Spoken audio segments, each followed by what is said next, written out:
Nous n'avons pas de bons dirigeants, ni de bonnes visions, et nous ne savons pas quoi faire. Nous avons simplement suivi pendant des années tout ce que faisaient les États-Unis, et maintenant nous sommes sous le choc. Et la seule chose qui unit l'Europe aujourd'hui, c'est une erreur, à mon avis, qui consiste à considérer Poutine comme l'ennemi. J'ai compris qu'en tant que membre du Parlement européen, je n'ai pas autant de pouvoir. Qui a le pouvoir? Par exemple, Ursula von der Leyen, de la Commission européenne, n'est pas élue par le peuple. Elle est élue par le Parlement. Nous pouvons simplement lui dire oui ou non. Quand je suis arrivé ici, j'ai été choqué. Est-ce légal que des lobbyistes viennent vous dire comment voter, vous forcer ou vous offrir des cadeaux, vous emmènent dîner et paient pour vous, ou vous emmènent à l'hôtel, ou vous font voyager à l'étranger? Est-ce que quelqu'un vous a proposé de l'argent? Je pense qu'ils sont assez intelligents pour comprendre que s'ils me proposaient de l'argent, je ferais immédiatement une vidéo à ce sujet. Mes collègues députés européens, ils ont montré les documents. Ils ont divulgué les documents des contrats, mais tout est noir. C'est quoi ce bordel? Et ce n'est pas seulement avec Pfizer, c'était un gros scandale. Il y a beaucoup de choses que l'on demande à la Commission européenne. Je préfère ChatGPT ou Grok que Ursula von der Leyen.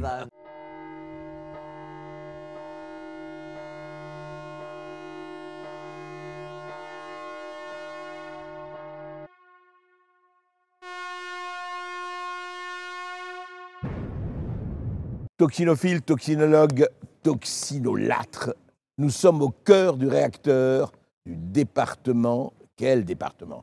Du Parlement européen à Strasbourg, en plein cœur du réacteur. Et pour recevoir quelqu'un que vous connaissez un peu, mais pas assez, on va vous le faire connaître. Il s'appelle Fidias Panayotou, et vous allez me dire, mais Fidias Panayotou, c'est qui?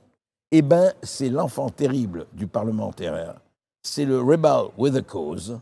Et vous allez voir, il a beaucoup de choses à dire sur la mécanique et la manière dont ce navire et la nave Eva fonctionnent. Donc, Fidias Panayotou est avec nous.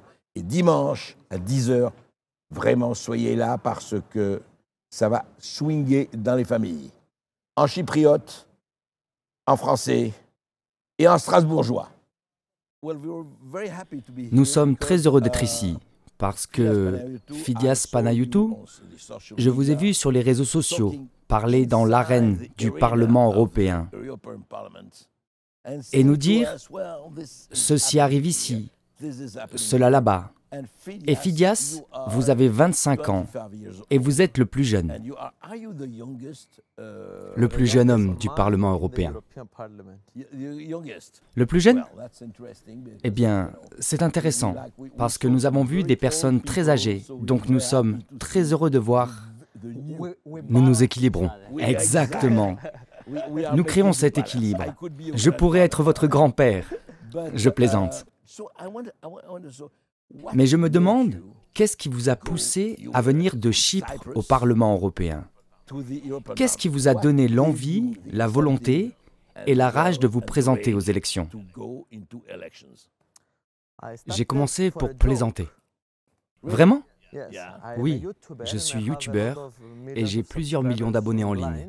Je faisais du stand-up. Vous avez 2 millions d'abonnés? Oui, sur YouTube. Je voulais faire une vidéo pour ma chaîne YouTube, comme si je me présentais aux élections du Parlement européen dans mon pays. Et petit à petit, bien que je n'aimais pas le statu quo, la façon dont la politique est menée, en particulier à Chypre, mais en général, je pense que la politique est complètement dépassée, particulièrement quand elle s'adresse à la jeune génération à laquelle j'appartiens. Alors je me suis dit, bon, tant pis. Je me présente et je n'avais pratiquement aucune chance de gagner, car jamais, au grand jamais, un indépendant n'avait été élu à Chypre. Oui, vous n'appartenez à aucun parti politique. Oui, j'étais seul. Je me suis présenté, j'ai créé tout ce nouveau contenu, comme ce que nous faisons maintenant, des vidéos sur YouTube, TikTok, des live streams, et j'ai fini par devenir, assez drôlement, la personne qui a reçu le plus de voix aux élections. Vous étiez le premier? Oui, alors que c'était une blague. Voilà en gros l'histoire, et maintenant, je suis là. Je ne connaissais rien à la politique. Quand j'ai commencé, j'ai dit à tout le monde que je ne connaissais pas grand-chose à la politique. Je suis un YouTuber à succès, votez pour moi. Et je vous emmènerai dans un voyage pour vous expliquer ce qu'il se passe ici. Et c'est ce que j'ai fait. Depuis que j'ai été élu, nous avons obtenu 2,5 milliards de vues juste en expliquant... Milliards? Pas millions? Oui, milliards. Pour expliquer la chose la plus ennuyeuse du monde, le Parlement européen. C'est très intéressant. Depuis combien de temps êtes-vous ici? 8 mois. 8 mois. À 9 mois, un bébé naîtra du mariage entre Phidias et le Parlement européen. Nous verrons bien. En tant que youtubeur, qu'avez-vous appris? Car nous sommes très intéressés. Nous sommes à l'extérieur, nous n'avons pas été élus pour voir ce qu'il se passe au Parlement européen. Qu'avez-vous appris, entre autres, sur le fonctionnement, les rouages de ce Parlement? Beaucoup de choses. Certaines sont mauvaises, d'autres sont bonnes. Commençons par les bonnes. Quand je suis arrivé ici, j'ai compris l'importance de l'Europe, parce que dans le monde dans lequel nous vivons, de grandes puissances émergent, la Chine, les États-Unis, l'Inde, la Russie, Chypre, qui compte 1 million d'habitants comme la France, vous n'êtes rien, nous ne sommes rien. Mais quand nous sommes unis, en France, nous ne sommes rien. Presque rien. Il m'insulte déjà. Vous pensez que l'Europe doit être unie parce que... Oui, parce que nous avons plus d'importance quand nous sommes unis. Nous pouvons conclure de meilleurs accords avec d'autres pays, de meilleurs accords commerciaux, avoir plus d'influence et ainsi de suite. Donc, je pense que le projet européen est une bonne chose. Il est utile. Mais je pense, d'après ce que je comprends de l'intérieur, que nous avons un peu perdu le cap récemment. Nous n'avons pas de bons dirigeants, ni de bonne vision, et nous ne savons pas quoi faire. Nous avons simplement suivi pendant des années tout ce que faisaient les États-Unis, et maintenant nous sommes sous le choc. Les États-Unis ne font pas exactement ce que nous voulons qu'ils fassent, et maintenant nous sommes perdus. Et la seule chose qui unit l'Europe aujourd'hui, c'est une erreur, à mon avis, qui consiste à considérer Poutine comme l'ennemi. C'est ce qui nous unit maintenant. Nous vilipendons Poutine, nous le mettons au pilori. Pensez-vous que c'est une erreur de considérer Poutine comme votre ennemi? Nous en parlerons, c'est très intéressant. Mais vous avez parlé de choses positives. Qu'avez-vous observé d'autre? Parlez d'autres choses positives que vous avez trouvées au Parlement. Ici, au Parlement européen, les gens travaillent vraiment dur. Ils sont passionnés, ils font beaucoup de choses. Et il y a des gens de très haut niveau ici. Je ne sais pas si c'est une bonne chose ou une mauvaise chose, parce que vous avez beaucoup de gens intelligents qui élaborent des réglementations. C'est le revers de la médaille. Il y a beaucoup de gens haut placés qui essayent de travailler pour faire avancer les idées ici. C'est donc très important et c'est une chose que j'apprécie. Les gens travaillent.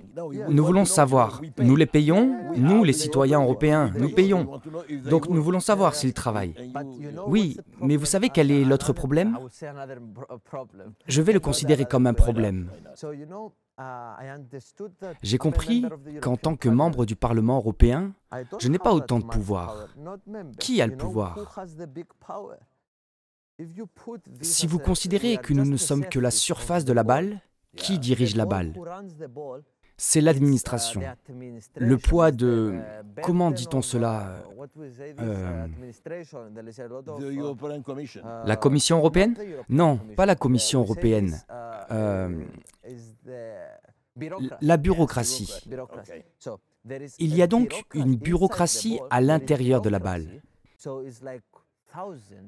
Il y a des milliers. Je pense qu'il y a 60 000 ou 70 000 personnes qui travaillent dans les institutions et j'ai découvert que ces personnes travaillent toute leur vie au Parlement. Ils passent toute leur vie professionnelle au Parlement. Oui, et parfois, ils ont plus de pouvoir que les députés, parce que ce sont parfois eux qui décident. Donc, ce n'est pas une question de politiciens, C'est le système qui est géré par l'administration, la bureaucratie. Ce système prend les décisions, pas les politiciens. C'est le sentiment que j'ai. C'est très intéressant, parce que nous le ressentons ainsi. Les politiciens ont moins de pouvoir que la bureaucratie, c'est ce que vous constatez, surtout dans l'Union européenne, où le Parlement européen n'a pas autant de pouvoir. C'est aussi très complexe. Nous avons 27 pays qui décident, tel ou tel président fait ceci ou cela. Par exemple, Ursula von der Leyen de la Commission européenne n'est pas élue par le peuple, elle est élue par le Parlement. Nous pouvons simplement lui dire oui ou non. Après qu'elle ait consulté les groupes politiques, elle nous fait des propositions et nous n'avons plus qu'à les voter. Ce n'est donc pas vraiment de la démocratie, nous n'avons pas le choix. J'ai constaté beaucoup de problèmes. Un autre gros problème que j'ai constaté, c'est que, quoi que fasse le Parlement, parfois il fait de très bonnes choses, mais les gens ne comprennent pas ce que fait l'Union européenne. Si vous allez dans la rue en France et que vous demandez qui est le dirigeant de la Commission européenne, personne ne saura que c'est Ursula von der Leyen. Si vous demandez qui est le président du Parlement européen, personne ne saura que c'est Roberta Metsola. Si vous demandez comment les décisions sont prises en Europe, personne ne saura qu'il existe 3 institutions qui se consultent et décident des réglementations. C'est donc un problème. Les électeurs votent pour des choses au sein de l'Union européenne et la plupart du temps, 60 à 70% des décisions que nous prenons ici ont une incidence sur la politique locale. La politique locale a moins d'impact sur le pays que la politique européenne. Mais à l'inverse, les Français passent plus de temps à s'intéresser à la politique de leur pays et leur vie est moins affectée par ces politiques. Les gens en France, et je pense que c'est pareil dans d'autres pays, quand vous discutez dans la rue, les gens savent que 80% des lois en France sont élaborées en Europe. 80% sont élaborées par le Parlement européen, la bureaucratie européenne ou la Commission européenne. Et beaucoup de gens sont très en colère. Ils se disent, nous, en tant que pays, avons-nous un quelconque pouvoir ou tout le pouvoir est-il à Bruxelles ou à Strasbourg?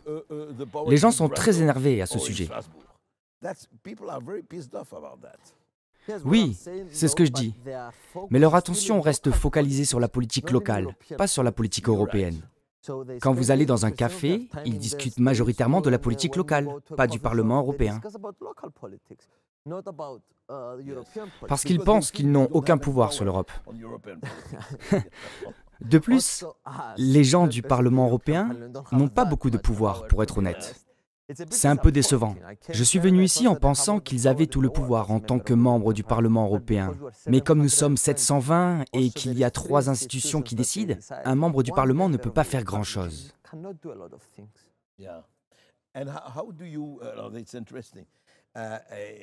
C'est très intéressant pour le quotidien. Formez-vous des alliances? Quand vous votez, formez-vous des alliances avec tel parti ou telle formation? Je veux dire, comment est-ce que vous votez? Je veux dire, est-ce que vous votez pour vous-même? Ou est-ce que vous vous dites, ce parti est meilleur, il est proche de mes opinions et je vote pour lui? Pour que les gens sachent, ceux qui nous regardent de chez eux, nous avons 8 groupes politiques ici, au Parlement européen, 7 ou 8. Il y a tout un spectre de gauche à droite. Et le plus grand groupe compte, je crois, 190 et quelques membres sur les 720. Et le plus petit groupe compte, je crois, 25 ou 27 membres. Moi, j'ai décidé d'être indépendant. Je n'appartiens à aucun groupe politique ici au Parlement européen. Il y a 30 personnes qui sont indépendantes. Pourquoi avez-vous décidé d'être indépendant? J'ai décidé d'être indépendant parce que je n'aime pas que quelqu'un me dise quoi faire. Et parce que je n'aime pas le statu quo des partis existants.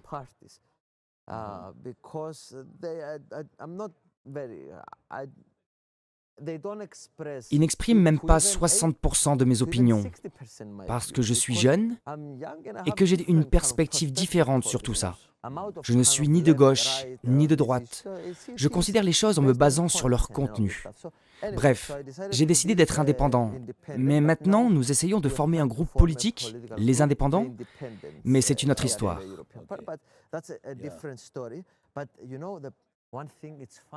Ce qui est drôle ici, au Parlement européen, dès que vous appartenez à un groupe politique, c'est pour lui que vous votez. Par exemple, cette semaine, nous allons probablement voter 500 fois. Il est presque impossible d'avoir le temps de lire tous les votes. 500 votes 500 votes environ. Le problème, c'est que les députés européens se contentent de s'asseoir et d'appuyer sur des boutons sans savoir sur quoi ils votent. Pas tout le monde, mais beaucoup d'entre eux. Parce qu'ils font confiance à leur groupe politique, ce qui est normal, car ils font confiance à leurs dirigeants politiques. Les chefs disent « votez pour ceci et cela ». Oui, ou bien ils décident tous ensemble.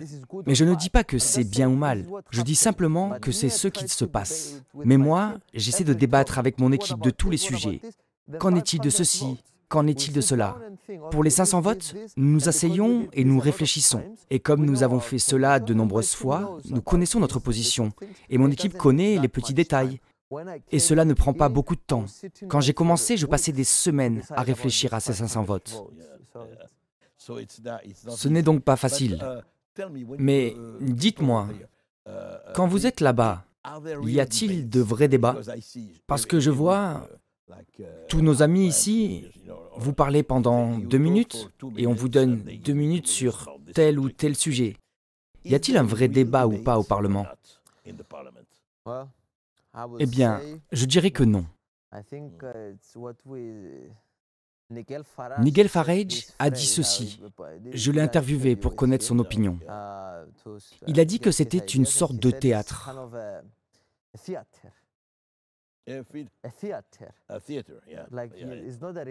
Ce n'est pas un vrai débat.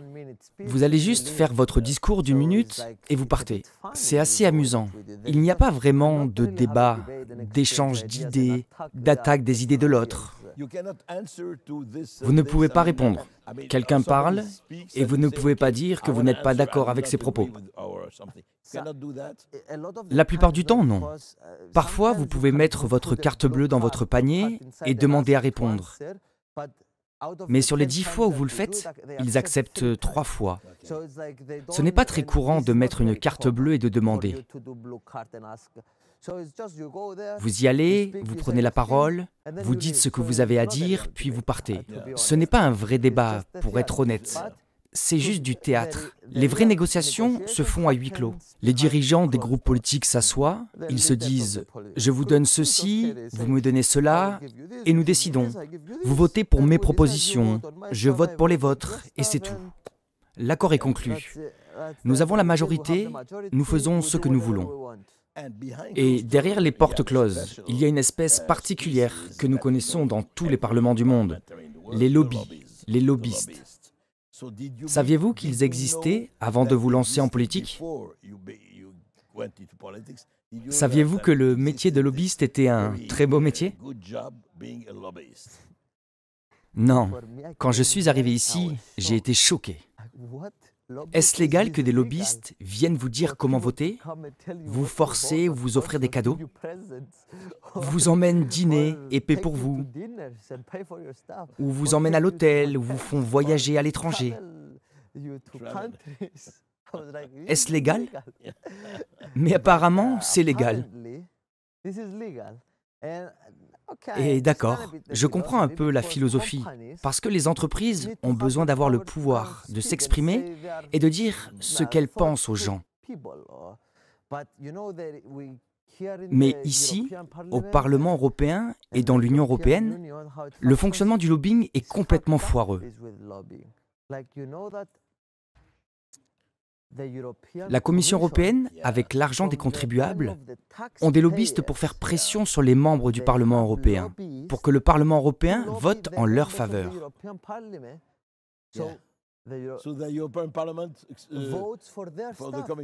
C'est n'importe quoi. Ils paient les lobbyistes pour faire pression sur le Parlement européen, les ONG et tout le reste. Vous voyez des lobbies et vous ne savez pas vraiment s'ils représentent des entreprises, s'ils travaillent pour la Commission européenne ou s'il s'agit d'activistes qui veulent vraiment changer le monde avec leurs idées. Je crois qu'il y a 2 milliards d'euros dépensés chaque année en lobbying ici à Bruxelles. C'est beaucoup d'argent. Ça représente beaucoup de pression et beaucoup d'influence. Avez-vous rencontré personnellement des lobbyistes? Oui, pour m'amuser. Au début, j'ai été choqué d'apprendre que ce lobbying existait. J'en ai parlé à mon équipe, qui m'a dit qu'elle recevait beaucoup d'emails de lobbyistes. J'ai répondu qu'il fallait les accepter pour voir ce qu'ils faisaient. J'en ai accepté un, et c'était un vieil homme, comme vous. J'ai oublié ce qu'il voulait. Il voulait faire du lobbying pour les BRICS. Il voulait m'emmener à une convention en Russie. J'ai dit non. Mais c'était intéressant de vivre cette expérience, de comprendre comment fonctionne le lobbying. Mais vous savez, ces gens-là, ils travaillent ici, ils distribuent des tracts, ils obtiennent des autorisations, ils vous envoient des trucs, ils vous envoient des coupons, ils vous envoient beaucoup de trucs, des livres. Ils essayent d'attirer votre attention. Est-ce que quelqu'un vous a proposé de l'argent? Je pense qu'ils sont assez intelligents pour comprendre que s'ils me proposaient de l'argent, je ferais immédiatement une vidéo à ce sujet. Ils ne me proposent pas d'argent. Il y a des milliers de lobbyistes, non? Je pense qu'il y a plus de lobbyistes au Parlement européen que de personnes qui y travaillent. Je crois qu'il y a 15 000 personnes qui travaillent au Parlement européen. Et je crois qu'il y a plus de lobbyistes. Eh bien, c'est un bon travail. Un bon travail. Les chiffres sont à peu près égaux.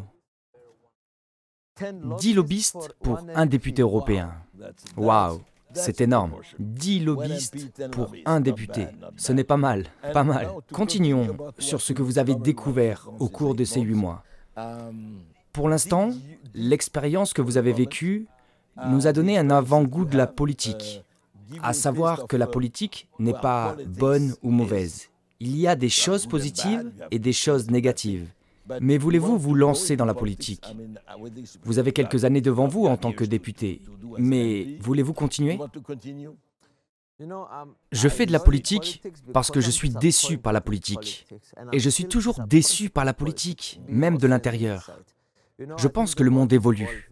La démocratie, c'est bien. Mais je ne pense pas que cela devrait continuer comme il y a 50 ans.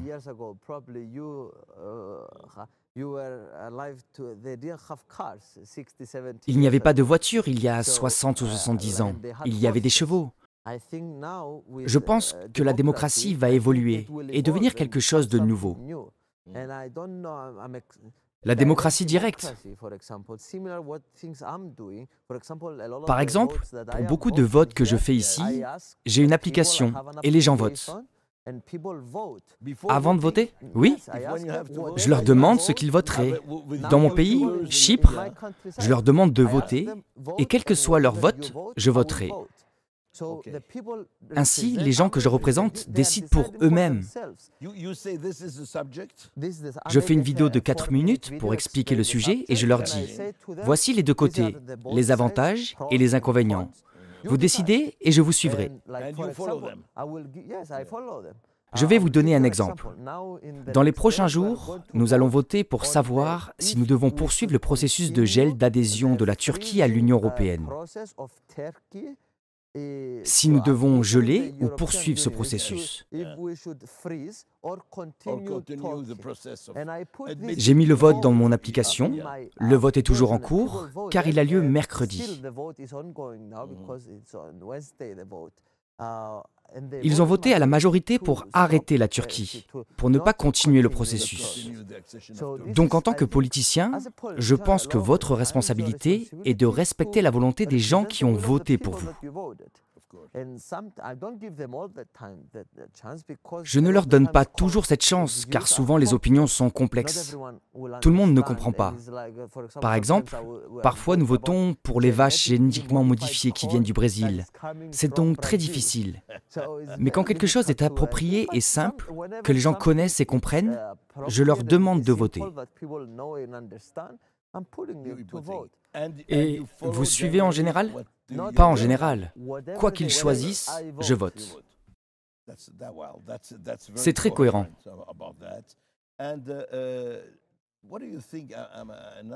Une autre question.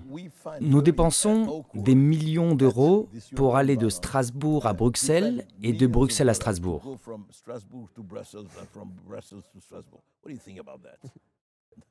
Que pensez-vous vraiment de cela?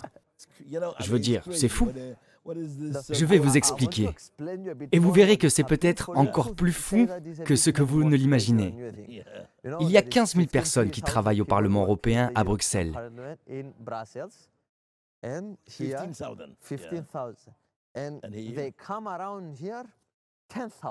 000 viennent ici, pas tout le monde vient. Elles voyagent, elles prennent le taxi, consomment du carburant, polluent l'environnement, dépensent l'argent des contribuables pour faire quoi? Nous pouvons faire le même travail là-bas. Nous n'avons pas besoin de 2 parlements. C'est de la folie. J'ai posé cette question et je n'ai pas obtenu de réponse très satisfaisante. Qu'ont-ils répondu? Ils ont dit que lorsqu'ils ont décidé de créer ces parlements, ils voulaient que Bruxelles reçoive aussi de l'argent, et aussi la France. Je leur ai donc demandé pourquoi ils n'ont pas créé un parlement dans chaque pays. Oui, à Nicosie.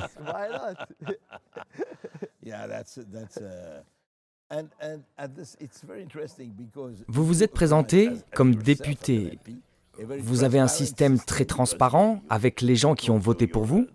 Vous leur demandez leur avis. Laissez-moi vous donner un exemple. Je pense que c'était avant les dernières élections. Nous étions plus qu'énervés. Nous étions très en colère à ce sujet. Quand il y a eu les SMS entre Ursula von der Leyen et Albert Bourla, le PDG du laboratoire Pfizer.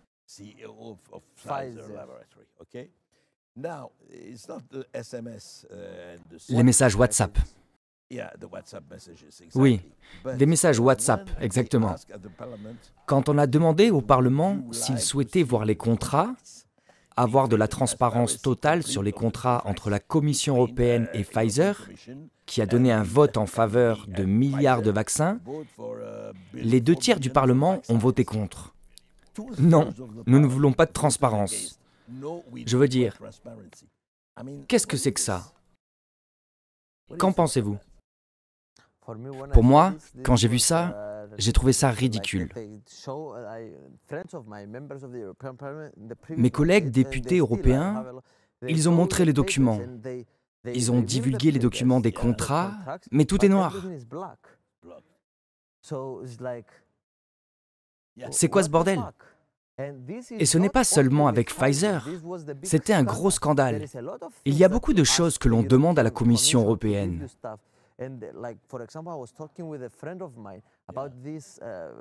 Par exemple, je parlais avec un de mes amis à propos de cet argent que la Commission européenne donne au lobbying pour faire pression sur les députés. Ce député a demandé à la Commission européenne où allait exactement cet argent, à quelle ONG, combien de contrats, etc. Ils ont mis tellement de temps à répondre. Ils ne lui ont pas répondu. Ils lui ont donné beaucoup de documents caviardés. Ils font cela pour beaucoup de choses. Pour gagner la confiance des gens, il faut être transparent. Car il faut que les gens puissent vous contrôler, vous dire ce qu'ils pensent. Mais si vous ne leur montrez rien et que vous leur montrez des documents caviardés, qu'est-ce que ça veut dire? Je pense que c'est un problème. Le Parlement européen fait beaucoup mieux à ce sujet. Le Parlement européen est suffisamment transparent. Nous montrons combien nous gagnons, quels sont les textes sur lesquels nous votons. Je pense que nous sommes transparents. Mais la Commission européenne, et nous en sommes responsables en tant que Parlement européen, parce que nous devons demander des comptes à la Commission. C'est notre travail en tant que Parlement européen. Ils ne sont pas aussi transparents que nous le souhaiterions. Par exemple, je ne peux pas aller voir combien Ursula von der Leyen a dépensé pour son équipe. Je n'ai aucune idée, on ne peut pas savoir. Il faut donc plus de transparence au sein de la Commission européenne. La Commission européenne est à la tête de l'Union européenne. Il y a Ursula von der Leyen à la tête et il y a 27 ministres en quelque sorte. C'est donc un problème que le gouvernement ne soit pas transparent. C'est très intéressant que vous disiez que vous devez être transparent. Je voudrais savoir combien gagnent les 720 députés. Phidias, combien gagnez-vous? Quel est votre salaire, vos dépenses? Très bien. D'ailleurs, j'ai fait une vidéo à ce sujet et elle a été vue, je crois, 200 millions de fois. Les gens sont donc très intéressés pour connaître des détails. Les gens se concentrent sur le salaire. Le salaire n'est pas le plus important. Je vais vous expliquer.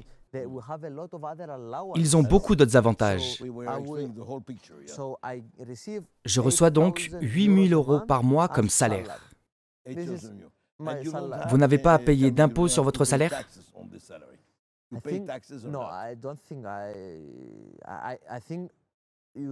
Je reçois plus.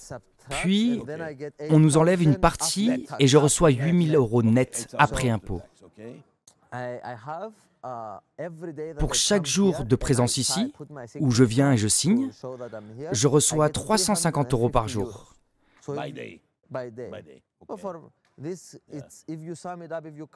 Si vous venez tous les jours, cela fait environ 5 000 € supplémentaires.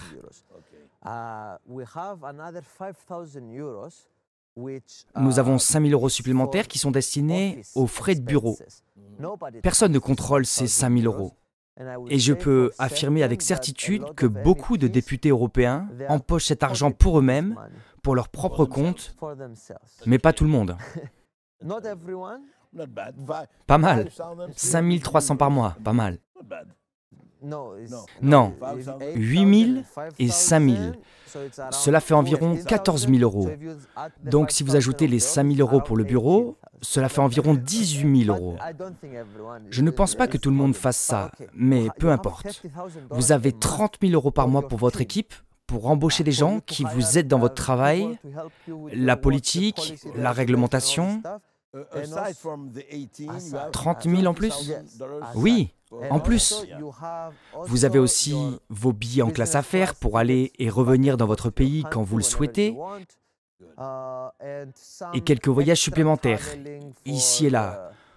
Autour de 4 000 € pour les déplacements dans l'année, si vous le souhaitez. Il y a aussi le budget 400, comme on dit ici. Je n'ai pas de parti politique, mais le parti le prend en charge. Vous avez donc 4 000 € supplémentaires par mois pour promouvoir votre travail. Voilà donc à peu près l'argent dont dispose un député européen. C'est beaucoup d'argent. J'ai gâché ma vie à ne pas être député européen. Vous êtes un crétin. C'est un gars intelligent à 25 ans. Regardez ce qu'il a fait. Je gagnais plus d'argent avant, avec ma chaîne YouTube. Alors j'ai accepté une énorme baisse de salaire. C'est intéressant de le savoir.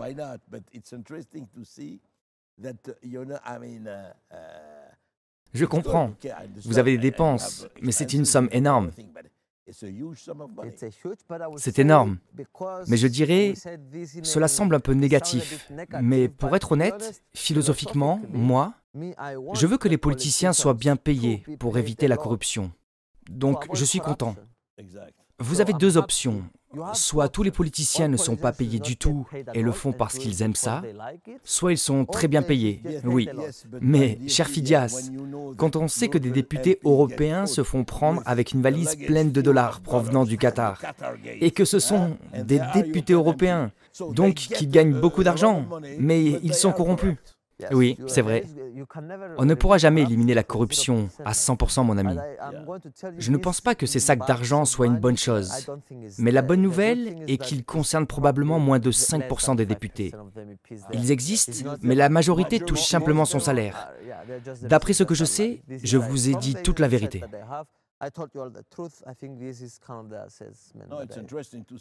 C'est intéressant de voir que c'est une minorité.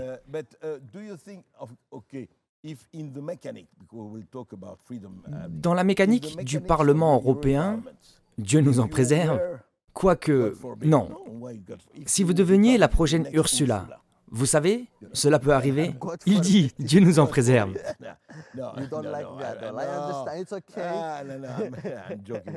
Dieu nous en préserve, car vous n'aimez pas Ursula. Vous confondez. Quelle est la principale chose que vous changeriez dans le fonctionnement de ce Parlement?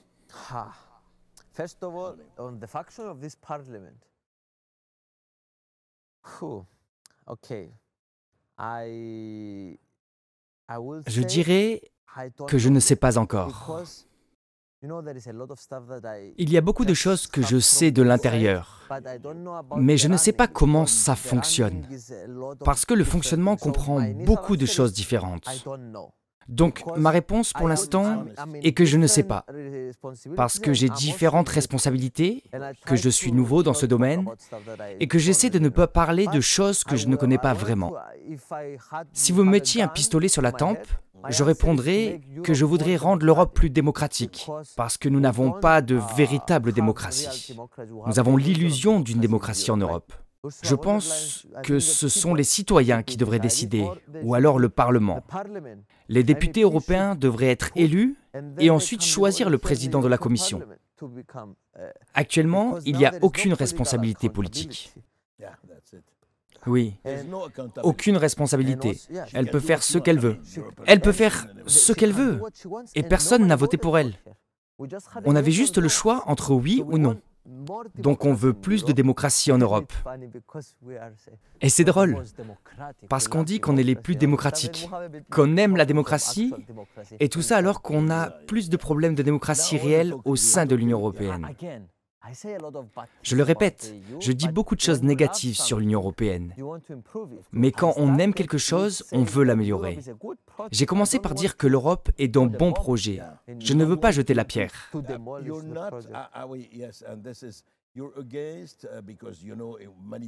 Dans de nombreuses régions d'Europe, l'Angleterre a fait le Brexit.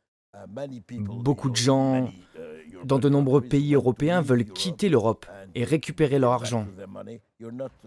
Non, je ne suis pas eurosceptique. Je suis pro-européen. Mais je comprends qu'il y a beaucoup de problèmes à régler. Pro-européen, mais nous devons régler beaucoup de problèmes. Mais vous n'êtes pas pour sortir de l'Europe. Non, parce qu'unis, nous sommes plus forts. Nous pouvons aussi en parler peut-être pour revenir sur ce que nous avons dit avant à propos de la Russie. Dans le monde, il y a des factions mondiales. C'est une sorte d'anarchie. En quelque sorte, celui qui a le plus de pouvoir dit aux autres ce qu'ils doivent faire. Les États-Unis ont des bases militaires dans 80 pays, peut-être plus. C'est comme si les plus forts faisaient ce qu'ils voulaient et que les petits pays se soumettaient parce qu'ils avaient peur. Dans le monde dans lequel nous vivons, si vous voulez compter, il faut avoir du pouvoir.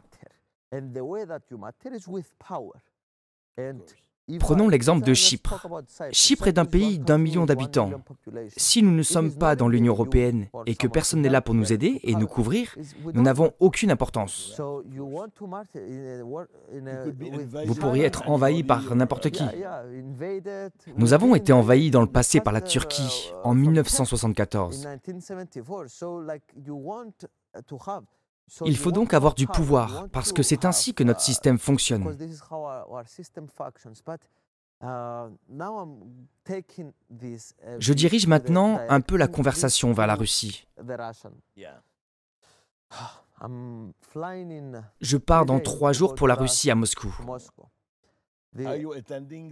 Allez-vous assister aux célébrations de la victoire le 9 mai? Oui, le 9 mai. Vous savez pourquoi j'y vais? J'y vais pour 2 raisons. Tout d'abord, la moitié des personnes qui sont mortes pendant la Seconde Guerre mondiale étaient russes. Les Russes ont sacrifié la majorité de leur population pour arrêter Hitler.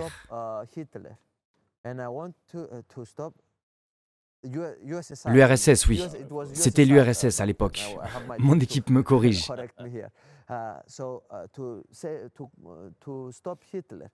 Et c'est cela que je veux célébrer.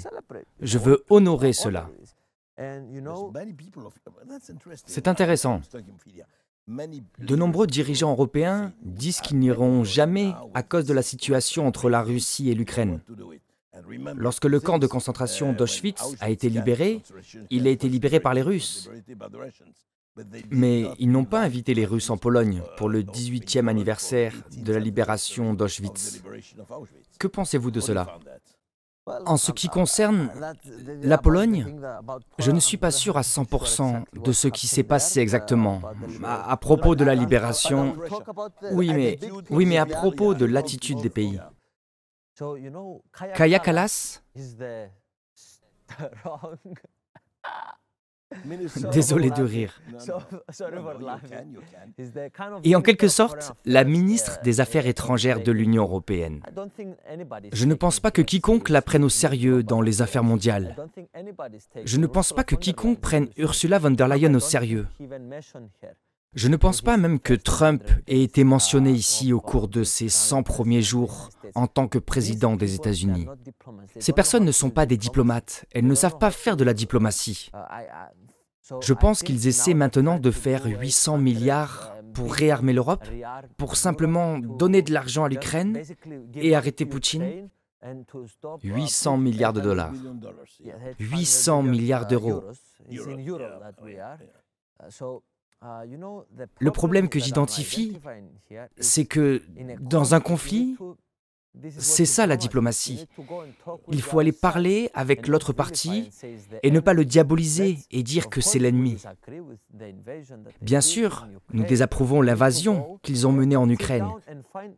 Mais nous devons nous asseoir et trouver un terrain d'entente. Parce que Zelensky et l'Union européenne, jusqu'à présent, ils se contentent de dire qu'ils ne veulent pas discuter.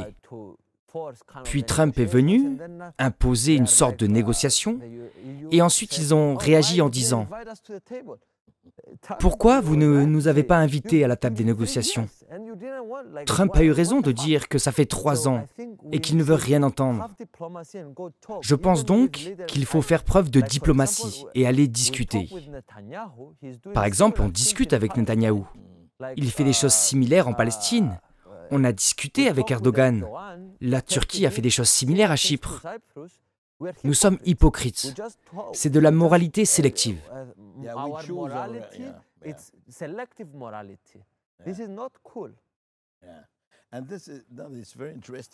C'est très intéressant parce que vous voyez ce qui se passe actuellement, et nous savons tous que Trump et Poutine sont en pourparlers.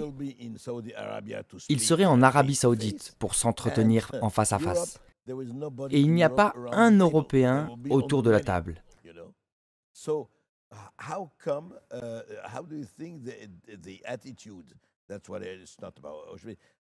Comment expliquez-vous l'attitude de certains dirigeants européens qui disent non, non, non? Il y a Meloni, Orban, la Slovaquie. C'est ceux qui sont plus du côté de Trump. Ils cherchent la diplomatie. Et les autres, Keir Starmer, Macron, le Danemark, tous ces pays veulent attaquer Poutine.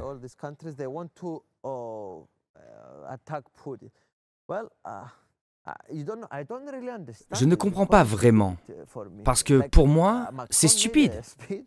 Macron a fait un discours et il disait « Poutine viendra en France si nous ne l'arrêtons pas ». Il n'y a aucune preuve de cela. C'est de la pure stupidité. Il ne fait que le diffamer sans aucune preuve. Vous savez ce qui est le plus probable? Il est plus probable que Trump envahisse l'Europe que Poutine envahisse l'Europe.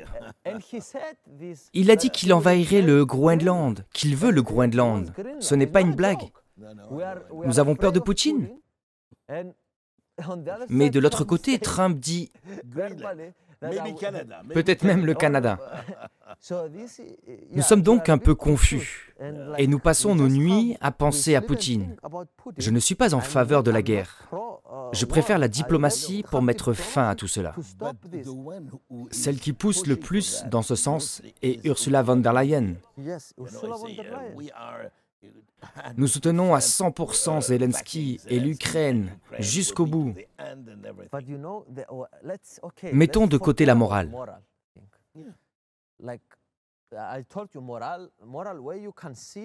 Vous pouvez voir que l'OTAN voulait s'étendre à la frontière de la Russie. Et la Russie était en colère. Les États-Unis auraient fait la même chose et l'a déjà fait quand la Russie est venue à Cuba. Ils ont lancé des attaques. Donc le problème... j'ai oublié ce que je disais. Il s'agissait de parler avec Poutine ou de dire « Non, non, on ne parle pas avec Poutine à moins qu'il ne revienne sur ce qu'il a dit. » Ah oui, merci, merci. Nous ne sommes pas pragmatiques. C'est une menace existentielle pour la Russie. Et comme je l'ai dit, c'est énorme. Ils ont des armes nucléaires et tout le reste. Et nous, Européens, nous n'avons pas gagné la guerre avec l'aide des États-Unis, avec l'Europe et l'Ukraine et le Royaume-Uni contre la Russie.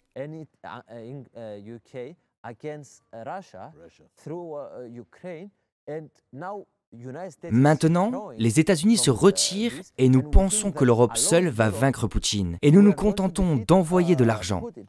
Il s'agit d'une menace existentielle pour Poutine. Et chaque jour, nous perdons notre crédibilité. Nous perdons également sur le champ de bataille. Dans la bataille, chaque jour, la Russie gagne. Nous sommes les perdants sur le champ de bataille.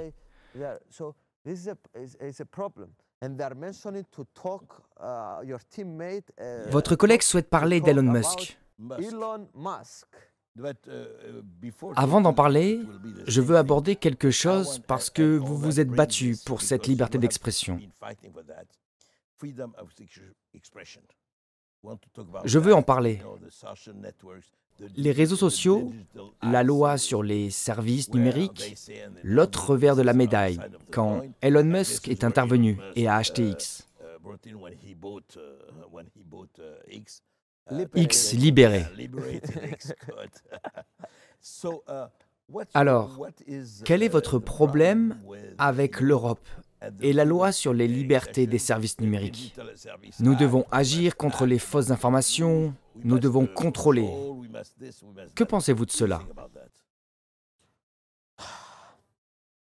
La liberté d'expression est le fondement de la démocratie. Si tout le monde ne peut pas exprimer son opinion, c'est un problème.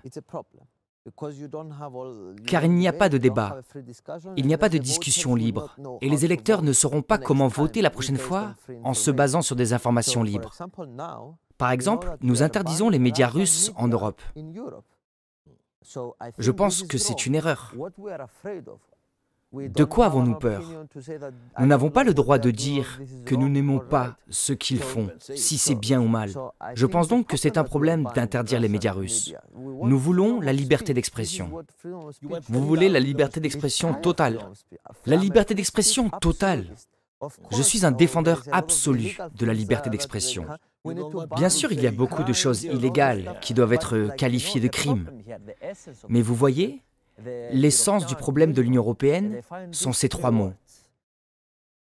Désinformation, mésinformation et malinformation. La mésinformation, quelque chose que nous considérons aujourd'hui comme de la mésinformation ou de la désinformation, sera peut-être prouvé à l'avenir. C'est comme ça que fonctionne la science. La théorie du laboratoire de Wuhan et d'autres, certaines choses semblent maintenant liées. Mark Zuckerberg a également déclaré que les États-Unis ont forcé Meta à censurer certaines choses. Il faut donc permettre le débat. Il faut permettre la liberté d'expression pour que chacun puisse dire ce qu'il veut. Ils ont donc créé ces réglementations, la DSA. Elles sont très récentes. Elles ont 2 ans, 1 an, peu importe. Ces mots, désinformation, discours de haine, vous donnent le droit d'interdire. Les États membres ont adopté leur réglementation et peuvent désormais dire « Si vous dites cela, je vous interdis l'accès », alors que ce que vous dites pourrait s'avérer vrai à l'avenir. C'est pourquoi cela semble un peu louche. Ce ne sont pas les gouvernements qui devraient décider. Je suis d'accord avec eux. Il y a un problème. Nous ne voulons pas de désinformation, mais je ne suis pas d'accord avec le mécanisme qui consiste à les interdire. Je suis d'accord avec les mécanismes mis en place par Twitter et X et avec ce que dit la communauté.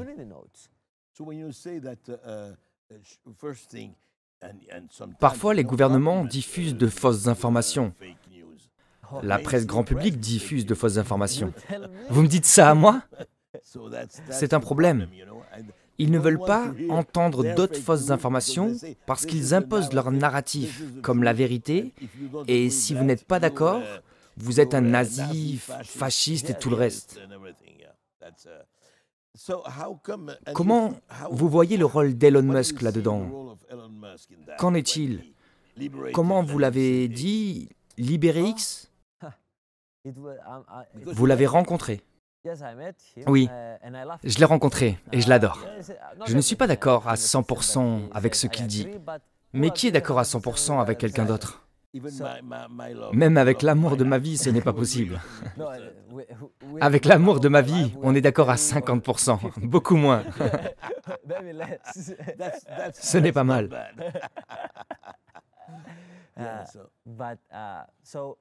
Quand Elon Musk a libéré Twitter, X, j'ai du mal à imaginer ce qu'aurait été le monde si Elon Musk n'avait pas racheté Twitter.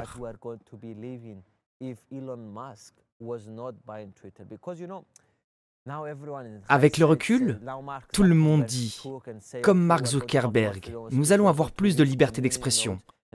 Nous allons utiliser les notes des utilisateurs. Ce sont d'énormes plateformes, Instagram et Facebook. Maintenant, il est en mesure de s'opposer, de dire que c'était une erreur de ne pas s'y être opposé plus tôt, qu'ils ont transmis certaines informations que l'administration Biden leur a communiquées. À propos de l'ordinateur de Hunter Biden et tout le reste, pour moi, il est difficile d'imaginer ce que serait le monde si Elon Musk n'avait pas utilisé tous ces milliards pour acheter Twitter. Je suis donc très heureux et reconnaissant envers lui, car je pense que c'est un pas vers un avenir où je peux avoir la liberté d'expression. Ce n'est pas amusant de pouvoir supprimer des messages. C'est fou. Mes collègues ici, des membres du Parlement européen, ont prononcé des discours ici. Les gens ont voté pour eux, puis leurs discours ont été supprimés pendant le Covid. Et ils disaient en gros la vérité. Maintenant, cela a été révélé, mais à l'époque, ils ont été censurés par les réseaux sociaux.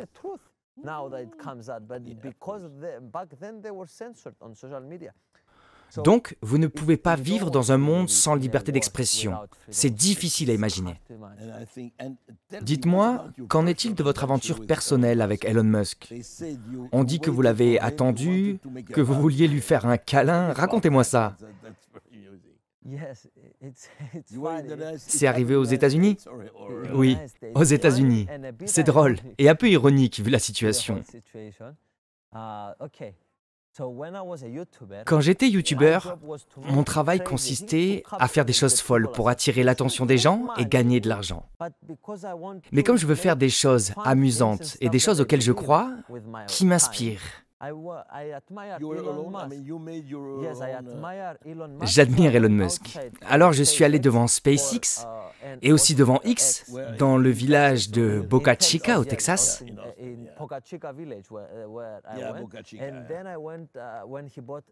Quand il a acheté X, j'étais devant X pendant la période de transition.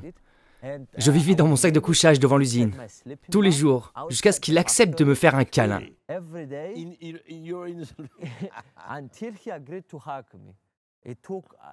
Ça a pris 69 jours et chaque jour, je faisais une vidéo de ma vie. Et beaucoup de gens l'ont vu. Je pense au total 500 millions de vues. Et j'ai mis la pression en ligne à Elon. Qu'avez-vous dit? Que vous vouliez rencontrer Elon Musk? Juste lui faire un câlin. Et après beaucoup de temps, il a accepté. Je pense qu'il n'aurait jamais entendu parler de moi si je n'avais pas fait ça. Dans ma carrière politique, ici, en tant que politicien au Parlement européen, je pense avoir gagné sa confiance, en quelque sorte parce que j'étais fou. Maintenant, souvent, quand je fais quelque chose, il le republie, parce que, en quelque sorte, j'ai gagné sa confiance. Est-il vrai qu'il a publié « Fidias devrait être président de l'Union européenne » Oui, mais je ne pense pas que je devrais l'être déjà. C'est ma relation avec lui, mais nous n'avons pas parlé. Nous avons juste pris une photo. La conversation est en ligne et transparente. Mais tout le monde ici pense, et ils écrivent des articles sur moi, l'homme d'Elon Musk au Parlement européen.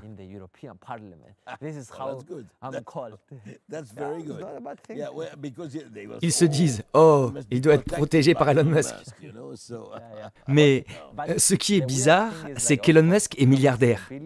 Donc bien sûr, les gens qui me jugent à première vue, ils le financent juste pour qu'il soit au centre de l'attention. Et je comprends.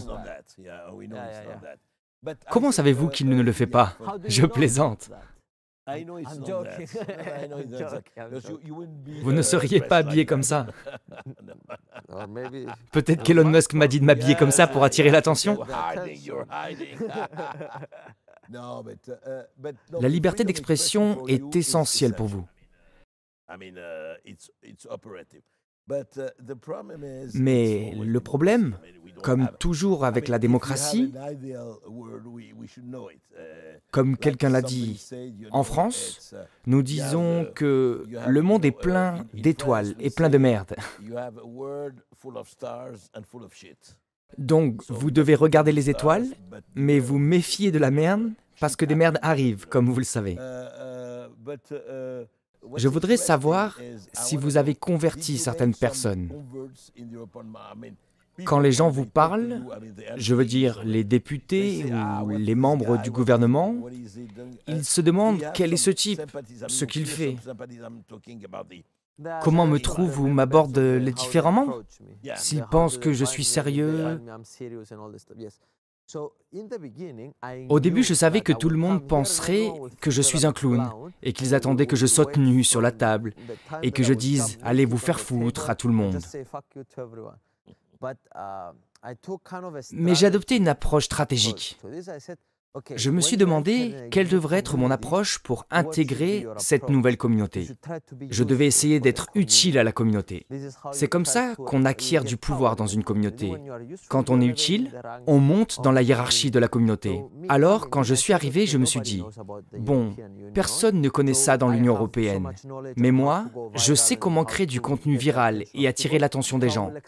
Alors, je vais expliquer à tout le monde ce qu'il se passe ici, honnêtement, en toute transparence. Alors après que je leur ai dit que j'avais fait 2,5 milliards de vues, leurs enfants me connaissent maintenant et ils disent « Oh, tu travailles avec ce type ?» Beaucoup de monde regarde mes vidéos ici. Je suis donc devenu en quelque sorte un outil utile pour le Parlement. Et j'ai gagné le cœur de beaucoup de députés grâce à cela. Cela m'aide beaucoup, car beaucoup de gens me demandent des conseils sur les réseaux sociaux, sur l'approche à adopter, sur la manière de répondre à leurs mails.